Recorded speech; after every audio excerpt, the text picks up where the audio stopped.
it's Leela, the proud Poly Kinky Queer Slut. Today's question is, how do you balance sex and life? Does it ever feel like it consumes you? And this question came with a lot of context behind it, and fears about getting into the promiscuous dating thing, having sex with a lot of people, and how that can be overwhelming.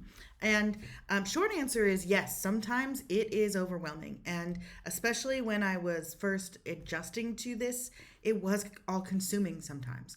But I also think that not having what I needed, what was truly consuming, and I would obsess about it more when I wasn't getting what I needed. And when I am getting my needs met, it's easier to focus on other parts of life.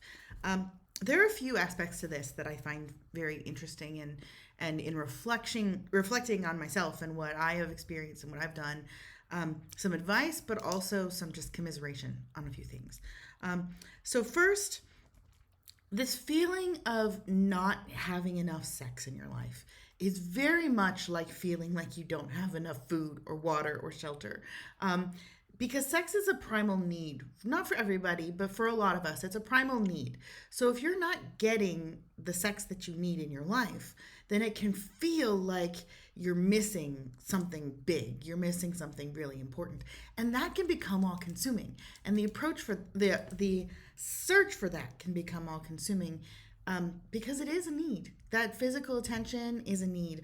Also, in our culture, we're not very good at physical touch and physical reassurance. And so sexuality is kind of how we get that a lot of times. So if you're not getting that, it can absolutely feel that way. So I want to just point out that that feeling of that fear that it'll be overwhelming is sometimes because it's overwhelming not having it.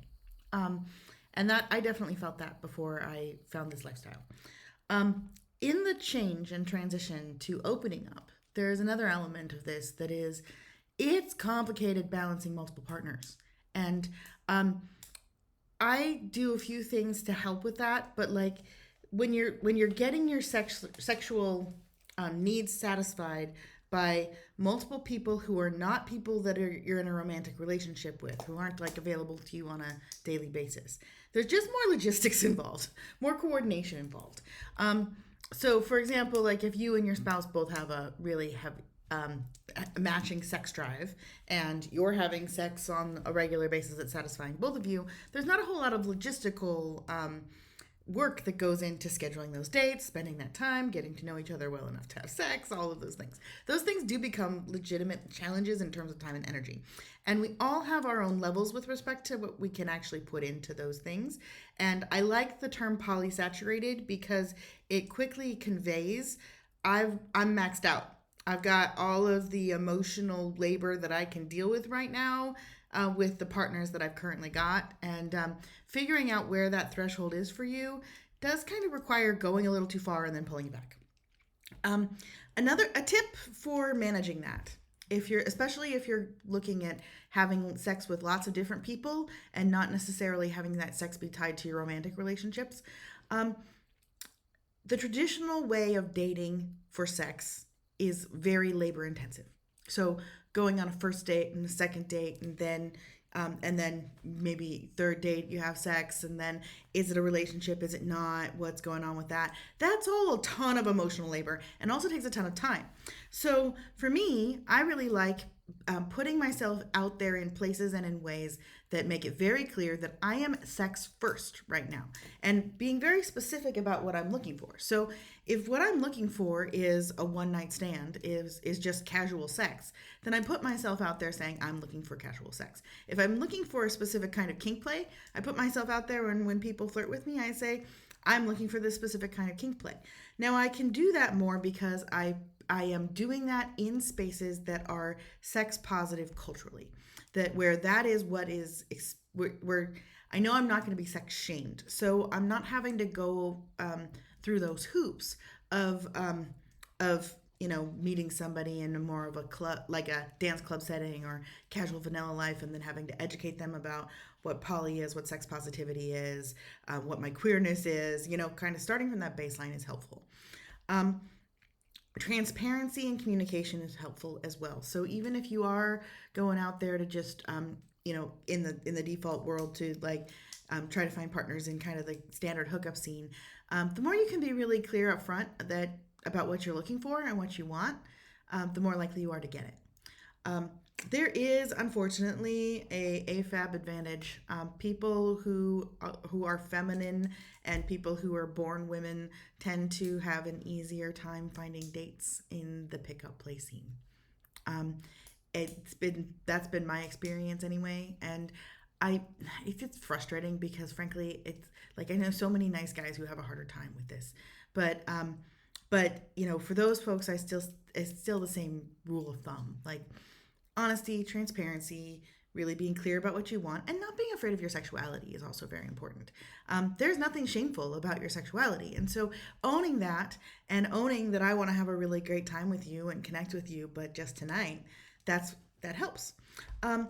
Get good at saying no as well. So if you're not interested in something, one of the things that takes a ton of time is trying to let people down softly, or trying to say no when you're not interested, like in a way that doesn't hurt people's feelings.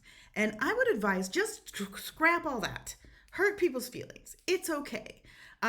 It's absolutely fine to have fun with somebody one night and then just decide you're not interested in doing it again, and to tell them, I had fun with you, but I'm not interested in doing that again. Or whatever the truth is. Like, you're not under any obligation to take care of their feelings. That is on them.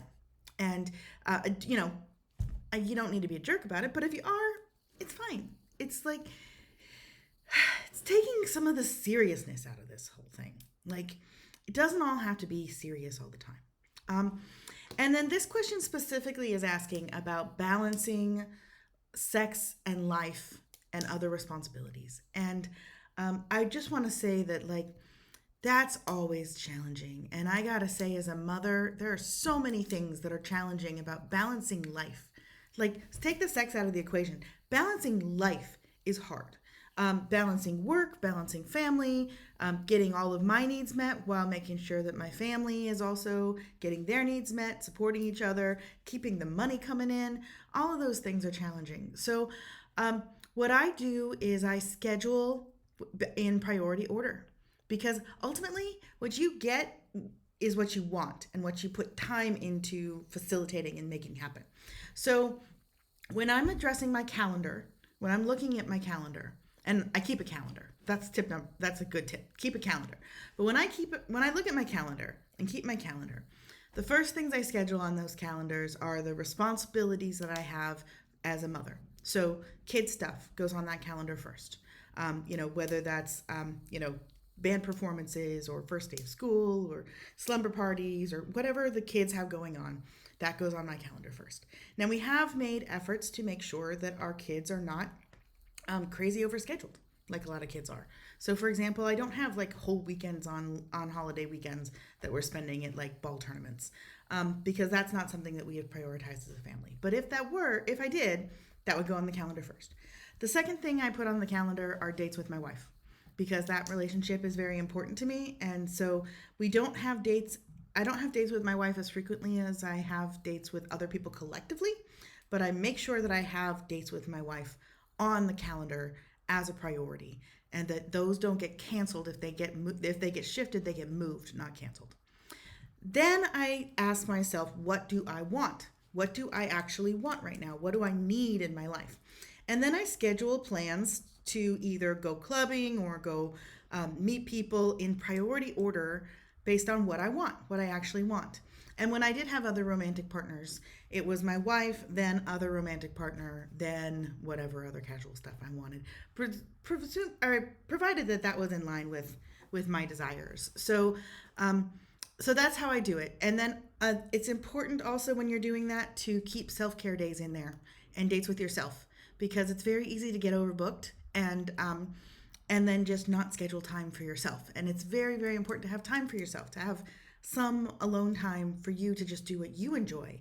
I found that it's important for me to keep meeting new people time on my calendar, because it's easy to get kind of wrapped up in the connections I have, and if I'm not getting all of the little nuanced things I want, then I still need to be open to meeting new people to get those things. So it's whatever those priorities are for you.